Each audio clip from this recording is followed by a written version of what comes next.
শেখ হাসিনার দোসর তাদের পুত্র এখনো ডিজিএফআই বসে আছে। আইন আমার জন্য প্রযোজ্য নয়, এটা হতে পারে না একটা স্বাধীন দেশে। আমি আপনাদেরকে প্রমাণ সহ একটা কথা বলবো। আপনারা সবাই তথ্য অধিকার আইন সম্পর্কে জানেন। আমি মিনিস্টার অফ ডিফেন্সকে নোটিশ করেছিলাম, আমাকে পার্সন নন গ্রাটা করছে ডিজিএফআই। আমি মিনিস্টার অফ ডিফেন্সকে জানতে চেয়েছি যে আমাকে কেন পার্সন নন গ্রাটা করা হয়েছে, অবাঞ্ছিত কেন ঘটনা করা হয়েছে। তখন মিনিস্টার অফ ডিফেন্স ডিজিএফআই এর কাছে চিঠি পাঠায় জানতে।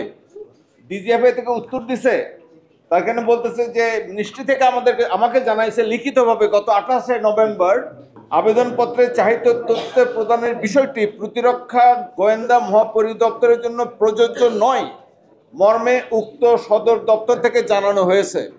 তার মানে কাগজে কলমে ব্ল্যাক অ্যান্ড হোয়াইট আমাদের পোষ্য, আমাদের চাকর, they serve for us, we pay their salary. This stupids bastards are telling যে আইন আমার জন্য প্রযোজ্য নয়, এটা হতে পারে না একটা স্বাধীন দেশে। This is my only point. এটা স্বাধীন দেশ হতে পারে। নেভি চিফ, আর্মি চিফ, বিমান বাহিনী চিফ আমার বন্ধু, আমার coursemate.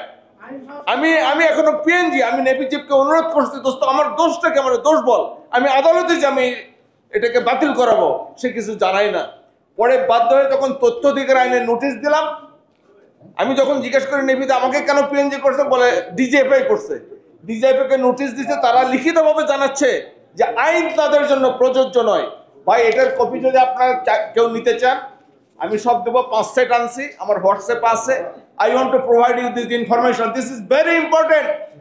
These buggers, these stupids, Sheikh হাসিনার দোসর তাদের পুত্র এখনো ডিজিএফআই বসে আছে এবং তারা স্বীকার করে যে আইন আমাদের জন্য প্রযোজ্য নয়। এটা অত্যন্ত সিরিয়াস ম্যাটার ব্রাদার্স।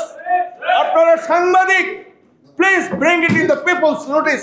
আমি আপনাদেরকে প্রমাণ সহ দিচ্ছি। আমি সচিব বরাবর আপিল করেছি। আপিলে আমি সুন্দর করে জানতে চাইছি কোন আইনের ধারা বলে ডিজিএফআই নিজেদেরকে ইনডিমিনিটি বা এক্সাম্পটেড মনে করে আমাকে জানানো হোক।